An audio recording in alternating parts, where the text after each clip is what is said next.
সকালবেলা থেকেই মেঘলা ওয়েদার, ভীষণ মানে মেঘ করে আছে আকাশটা, রোদ প্রায় উঠেনি বললেই চলবে। তো মনে হচ্ছে এক্ষুনি বৃষ্টি নামবে। তো যাই হোক, চলো আজকের ভিডিওটা শুরু করা যাক। তো কেমন আছো তোমরা সবাই? আশা করি অনেক অনেক ভালো আছো, আমিও ভালো আছি। আজকে আবার একটা নতুন ভিডিও নিয়ে চলে এসেছি। সকালবেলায় সে তো আমাকে একটা কাই দিয়ে গেছে। তো দেখো, যে এই বাঁশ বালিশ মানে কোল বালিশ যেটাকে বলি, ওটার তুলোগুলো একটা একটা করে ছাড়িয়ে ছাড়িয়ে রাখতে পেরেছি, যেহেতু এটা ভিতরে জমে গেছে। তো ও বললো তাহলে তুই এগুলো ছাড়িয়ে রাখ, আর আমি বিকেলে এসে ওটার দোকানে নিয়ে যাই, আরও একটু তুলো ওর ভিতরে প্যাক করে সেলাই করে আনবো। তো আমিও সেই মতো কাজে বসে পড়েছি, সব তুলো একে একে একে ছাড়াতে। তো এটা আমার ছাড়াতে অনেক টাইম লেগেছে, অনেক। প্রায় বসেছিলাম 10টার দিকে, ছাড়াতে আমার টাইম লেগে গেছে 12টা অবধি। যেহেতু ভালো করে সব কিছু ছাড়াতে হবে, তো একদম জমাট বেঁধে গেছিলো, সেই জন্য এটা মানে ছাড়াতে টাইম লেগেছে। তো কী আর করা যাবে বলো, টাইম যখন লেগেছে তো করতে তো হবেই। তো সেই জন্য আজকে রান্নারও তেমন একটা কোনো ঝামেলা রাখিনি।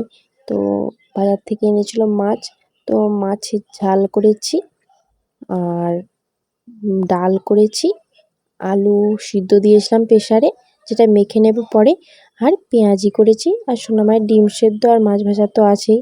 তো আজকে এইটুকুই রান্না করেছি, রান্না তেমন একটা কোনো ঝামেলা রাখিনি, যেহেতু ওখানেই আজকে আমার সারাটা দিনটাই চলে গেছে, টাইমটা। উঠেছিও যেহেতু দেরি করে, তো সেই জন্য। তো মাছের ঝালটা হচ্ছে, তো তোমাদের দেখিয়ে দিলাম সেই জন্য। তারপরে আমি স্নান করে চলে এসেছি, আমার কাজও কমপ্লিট হয়ে গেছে। আর ওটা তো বস্তার মধ্যে প্যাক করে দিয়েছি দেখতে পেলে, আর কভারটাও ওর ভিতরেই ঢুকিয়ে দিয়েছি। সে যা করবে ও দোকানে নিয়ে যেয়ে করবে, আমাকে বলেছিল করে একটা বস্তার ভিতরে প্যাক করে রাখতে, সেই জন্য আমি একটা বস্তার ভিতরেই প্যাক করে দিয়েছি। তো এদিকে সোনামারও ঘুম পাড়িয়ে দিয়েছিলাম, দুপুরে একটু ঘুমিয়ে পড়েছিলাম দুজনে। দেখতেই পেলে ঘুম থেকে উঠে সোনামাকে খাইয়ে দিয়েছে, আর এখন বৃষ্টি পড়ছে। তো ওয়েদারটা দেখলে হয়তো তোমরা বুঝতে পারবে যে মেঘলা ওয়েদার, বৃষ্টিও হচ্ছে, কিন্তু তোমরা বুঝতে পারছো না। এদিকে সোনামা চলে যাচ্ছে একটু ফাঁকে, তো আমি তোমাদের দেখাচ্ছিলাম। তো দেখো, এখন একটু বুঝতে পারবে যে কি পরিমাণ বৃষ্টি হচ্ছে।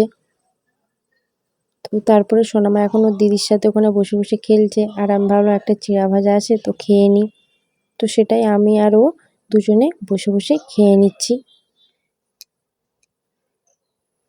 তো চলো খেয়ে নিই, তারপরে তোমাদের সাথে কথা বলছি। তো দেখো, এখানে আমরা দুজনে খেয়ে নিচ্ছি, আর ওকে আমি একটা কি বলছিলাম তখন সেই মুহূর্তে, এখন ঠিক মনে নেই, কিছু একটা বলছিলাম হয়তো।